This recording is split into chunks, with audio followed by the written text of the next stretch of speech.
Hello and a very warm welcome to my channel. This morning, we give you a piece of breaking news. Harry and Meghan were battered by a carbon footprint of over 26 times the average. The carbon footprint of eco-warriors, Prince Harry and Meghan could be 26 times higher than the average Brit. The ex-royals were seen on Friday in Beverly Hills in a Cadillac Escalade, said to be among the most polluting cars on the planet. But a study by former Member of Parliament Norman Baker says that motor, along with heat and carbon emissions from the 24,500 square feet 8-bed Los Angeles mansion they are using, is only a fraction of their footprint. It is claimed they generate 215 tons of carbon dioxide a year from flights against the UK average of 8.3 tons for one person. They racked up at least 53 international flights in the 12 months to the end of January 2020, says the Lib Dem politician. Mr. Baker insisted the only thing green about Prince Harry is his wellies. The self-appointed eco-warrior, who likes to lecture everybody else on climate change, is in the top 1% of people on the planet for carbon emissions. He should cut the carbon and, if not, at least cut the crap. Harry spent €6,000 on a chopper trip to Birmingham in March last year, days before telling kids about climate change at Wembley. The prince told them, "Climate change is a humanitarian issue, and one where we've been far too slow in waking up to and acting on the damage impact our living is having on the world." He said to pranksters in March that extreme action was needed to tackle climate change when he thought he was talking to campaigner Greta Thunberg. Meanwhile, Meghan told the Girl Up Leadership Summit this week that young people must be in charge of the issue. The pair sparked claims of hypocrisy last summer when seen boarding a €20,000 private jet to stay in Elton John's French villa. The true scale of their emissions is likely to be even higher when including short connecting flights and car trips. Harry states he takes scheduled commercial flights 99% of the time. But of the 53 flights analyzed, 18 were in private jets, which can be between 7 and 20 times worse for individual CO2 emissions than commercial flights. He says he offsets emissions by giving cash for trees. But Mr. Baker claims a typical tree absorbs 20 kilograms of carbon a year, meaning he and Meghan would need to plant 10,745 trees a year. Is it any wonder no one takes Harry and Meghan seriously? A couple whose carbon footprint is 26 times the average Brits, lecturing us about damaging impact our ways of living are having on the world. Are they just referring to themselves? That would at least make sense, given all those carbon-spewing flights, the monstrous gas-guzzling Cadillac, and the humongous Beverly Hills mansion. If not, it's almost as hypocritical as a man born into the world's most privileged family using that privilege to publicly complain about white privilege. What a chump Harry is making of himself. Meanwhile, the much-hyped Meghan Markle appearance at the Girl Up Virtual Summit was finally released on 14 July 2020. But what on earth was it? A sermon, a skit, or an audition tape that lasted 8 minutes and 55 seconds? The author of Harry Markle's blog considers the speech actually rather dangerous in content. Bearing in mind that most of the delegates were 13 to 25 years old, most were in school and don't need this kind of brainwashing.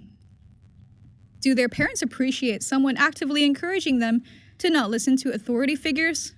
To stop listening to people who may have negative things to say but are right? And to encourage them to challenge the law? So here are my thoughts of the appearance or performance which many other media outlets commented on recently. The consensus is that it was a thinly veiled attack on the royal family, but that was expected.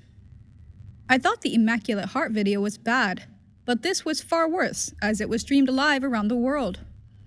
Meghan Markle's appearance, while polished, looked disingenuous as she was standing to create a domineering presence. There was no reason not to sit down like everyone else, and her look wasn't welcoming or warm, but one of someone who appeared a little smug. As soon as she started talking, I felt like I was watching a mix of a schizophrenic television preacher who switched to being a presenter on a shopping channel selling a magic mop midway. The world isn't perfect and it never will be, so why do the Sussex duo feel that they need to rebuild the world when the world is always in a state of evolution. Telling people they must rebuild the world is a dangerous message, especially to a sector of society that has yet to work full-time or pay their own bills. They are in no position to rebuild because it suits them, because not everything is broken in society. Attempting to rebuild to suit an agenda is precisely how certain dictators gained a following which resulted in wars.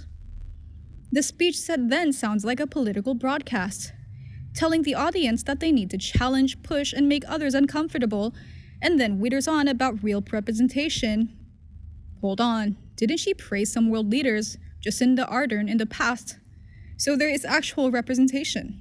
Meghan Markle sounds anti-democratic, because that's how voting works. It goes with the majority and not just what you believe or think. There then ensues lots of pauses for effect and some meaningful glances, followed by some customary word salad. It's mere waffle and annoying noise. If she was selling a magic mop, I would buy one to just shut her up. The same old spiel of use your voices reappears, and she states that people shouldn't be breaking each other down when they should be building them up. I would say she needs to practice what she preaches, for hasn't she broken down her father, brother, sister, and friends who were honest with her? She hardly supported them, and in fact, she claimed not to know who her brother was. Why would anyone trust the words of someone who says one thing but does exactly the opposite? The next part is again a dangerous message, saying that there are always negative voices, but in fact, sometimes they are right. She suggests the audience drowns out the negative noise with their voices and tells them that they are right, truth, and hope. This is against disrespectful to authority, and negativity is a fact of life, and it doesn't mean it's wrong. It's arrogant to assume that what you say and think is always right, isn't it? Meghan Markle is a classic case of someone who fails to listen, who doesn't want to listen, and who always thinks she is right. Parents, I ask you, is this the kind of role model you want for your child? Is this how you wish them to behave as young adults, challenging everything because they think they have a right to, and assuming they are always right? Okay, we're halfway through, and Meghan Markle now demands that believing in equality isn't enough, and that we all need to fight for others. That's a choice, but then she tries to temper it, saying compassion should be used, but you should still be outraged, and quotes the Dalai Lama on compassion. She obviously has a different definition of compassion. Maybe she got her thesaurus mixed up with her book on synonyms and antonyms? Appearing to look compassionate is not the same as being compassionate. Therefore, you cannot be compassionate if you are outraged. She continues encouraging the audience to do things even if it scares people. I'm not sure who she thinks her audience is. Most, I imagine, want to get a good education, a well-paid job, a nice partner, and then to have their own home. These are not foot soldiers waiting to fight the Meghan Markle battle to reform the USA into the world Meghan Markle wants. She really doesn't care about any other country, and she has made that apparent. Meghan Markle goes on about what is fair and unfair and talks about her chasing her convictions with actions. Perhaps she was saying she thought she was treated unfairly in her head and justified the actions she took from it. Was she blaming the royal family or the media? That's how a spoiled child behaves when they don't get their way, for not everything in life is fair. The simple fact is that the public loathe her and Harry now, so it's not about race, but is about her atrocious behavior. How can she blame the public when they freely have looked at the evidence and decided for themselves what the Sussex duo is doing is toxic? How is that unfair when the majority speak the truth?